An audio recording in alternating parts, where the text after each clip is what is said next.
यवतमाळच्या नंदुरकर विद्यालयामध्ये विद्यार्थ्यांना आजी आजोबांप्रती आदर निर्माण व्हावा, त्यांच्यातील प्रेम जिव्हाळा कळावा यासाठी अनोख्या कार्यक्रमाचं आयोजन करण्यात आलंय. या कार्यक्रमामध्ये विद्यार्थ्यांनी आजीचा हात धरून मंचावरती आणलं आणि मानाने खुर्चीवरती बसून आजीचे पाय धुत पेढा भरवत पूजन करून नमस्कार केला. त्यानंतर विद्यालयाचे संस्थापक डॉक्टर प्रकाश नंदुरकर आणि डॉक्टर लीना नंदुरकर यांच्या हस्ते सर्व आजींना शुभेच्छा पत्र देऊन गौरवण्यात आले.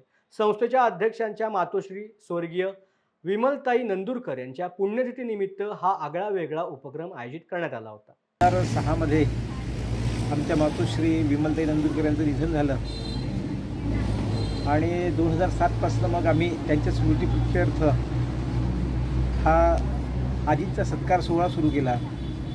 त्यावेळेला माझे मुलं या नंदुरकर विद्यालयामध्ये शिकत होते आणि माझी आई मी इतर मुलांच्याही आईमध्ये किंवा आजीमध्ये पाहू शकत होतो आणि या अनुषंगाने मग आम्ही माझ्या मुलांनाही आजी मिळावी आणि बाकीच्या विद्यार्थ्यांवर संस्कार व्हावे, आजीबद्दल प्रेम व्हावं, यासाठी आम्ही मग आमच्या शाळेमधल्या जे विद्यार्थ्यांना सांगितलं की तुमच्या आजींना घेऊन या आणि ते आम्ही आजींचा सत्कार सोहळा तेव्हापासून सुरू केलेला आहे.